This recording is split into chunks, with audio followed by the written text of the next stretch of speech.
So there are four faculties in the mind. So we have to understand these four faculties in an objective way, like a doctor, like an engineer, like a scientist. We have to understand our own mind. If we are carried away with some pre-notion or some premeditated idea, then we can't realize the true nature of the mind. So there are four faculties. The first one is the awareness faculty. Again, we should approach this awareness faculty in an objective way. So there are different techniques of approaching this awareness faculty in an objective way. That's what you are going to learn. The same way the feelings also in many other subjective approaches in different religions. They make it more of subjective, and there is a risk of getting carried away in that subjectivity. What does this subjectivity mean? So subjectivity means like having some notion of highness and minus. When this notion of highness and minus is there, then you observe it in a wrong way and you infer it in a wrong way. The deductions are not truthful. Then automatically there will be some kind of confusion. There will be some kind of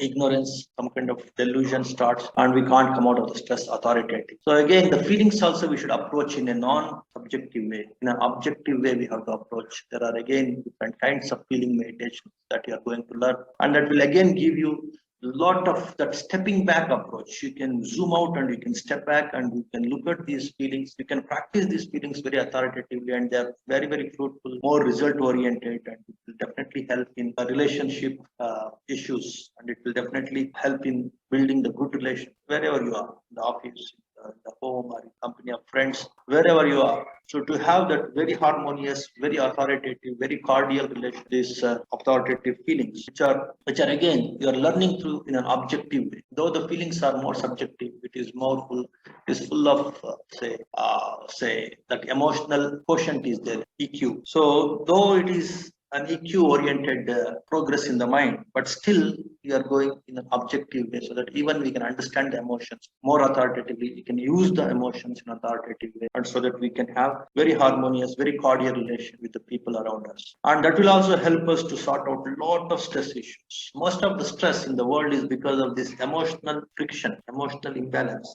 and emotional friction with others. To come out of this problem, we have to take up this objective approach to the most authoritative, most wholesome emotion, most positive, holistic emotion, and we have to learn them an authoritative objective. They're called Metta, Karuna, Mudita, Upekha. That you will not worry at this juncture. So in that way, you can learn these different meditations which are related to the feelings or emotions, and awareness meditations. There are so many awareness meditations. You can develop your awareness through all the five senses, even the mind sense. There are so many meditations. Develop your mind sense awareness. All those things you are going to learn, of course, which are authoritative and objective. They're objective because they're authoritative. They're authoritative because they're objective. So that's what you are going to learn in this awareness meditations. And in the feeling meditations, you can purify your feelings. You can objectify your feelings. You can make the feelings. You can make use of these feelings in an say effective or most skillful way, so that you can lead harmonious and cordial relation with all the people around you. So that is the second component of the mind. Then the third component of the mind is your reacting component, or your proacting component, or your confidence component of the mind. Confidence is also very, very important. But of course, if you again, there should be a balance. If you're overconfident, you end up in misery. If you are lacking confidence, again you end up in misery. So striking that right balance in your confidence levels also is very much required. Of course, there also this objective approach is very, very essential. If you have to understand this confidence and the different techniques of developing confidence in an authoritative, objective way. Again, there are four meditations, four techniques here. It's called as Iddhipada, or the steps of success. So those four steps of success, if you understand, if you practice authoritatively, then there will be tremendous progress, tremendous improvement in your confidence levels. And again, that will help you to keep you in very good energy levels. A lot of energy is also required. If you are so dull, so weak, then again, you can't handle stress. You can't cope up with the stress. Stress itself will squeeze your energy. So if you learn these confidence building techniques, then you can increase your energy levels and you can come out of stress. And it is this very stress that leads to a lot of health issues, psychosomatic issues. When there is stress in the mind, psycho means mind, then automatically it will have an impact on the body also. It will lead to a lot of imbalance in your endocrine secretions, hormonal secretions, in the function of your nervous system, in the circulatory system, functioning of the heart, and so many other sensitive parts of the body, the internal organs. So to come out of this, again, of course, you have to have the energy levels in a balanced way, in an authoritative, but in a balanced way. To build that confidence levels in an authoritative way, again, you have to learn these 4 techniques. They're called Idipada. So those things, and of course, they're also like meditations or techniques that will help you definitely to maintain that authoritative, objective approach at your energy, to balance your energy levels out, to build confidence and to balance your energy levels. And again, the perception or the right knowledge. Many times we understand the right as wrong, wrong as right, good as bad, bad as good. So to have that right knowledge, right perception, the clarity,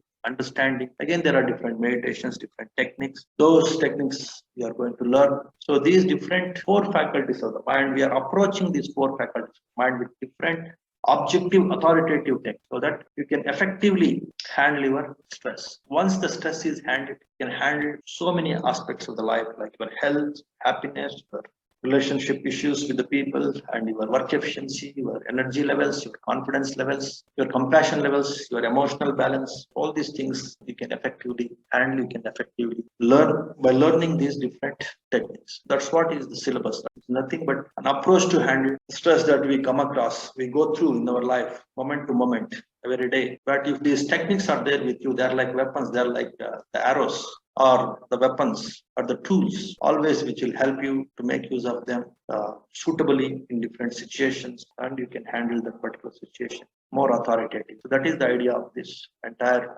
program that we have designed, different levels. And of course, there are so many practice sessions, there are so many programs like these Dhamma talks and all. Again, that will reinforce your your understanding, and you establishing this path. Learn these objective authoritative techniques of mind cultivation and awareness. There are so many meditations, awareness meditation. You're going to learn feeling or reacting or making you more confident, more energetic, mentally energetic. So those techniques, and in perception, understanding also. Many times, because of this wrong understanding only, we end up in a lot of stress. So to come out of this wrong understanding, to want to establish in right understanding, again, you have to learn a few meditations. Why meditations? Because authoritatively, experientially, you will learn the technique. I can give you a discourse, a lecture about each of these techniques. You can hear, you can intellectually, you can understand, and you can get some relief. But to make it more authoritative, more powerful, then you have to experience it. That experiential wisdom is more important. So that comes only through practice. That comes only through practice that particular technique as a meditation. So that kind of experiential wisdom, by practicing these meditations, it will remain forever. They are permanent, and they will help you instantly whenever you come across, whenever you go through stress. Because of that reason, you have to practice it through experience, not just listening, not just by intellectual analysis, by intellectually learning it. You can't become authoritative in using those techniques. So that is about the different faculties of the mind and the different techniques, which are nothing but meditation, experiential technique. Meditation is nothing but experiential technique. So that we are going to learn in this program.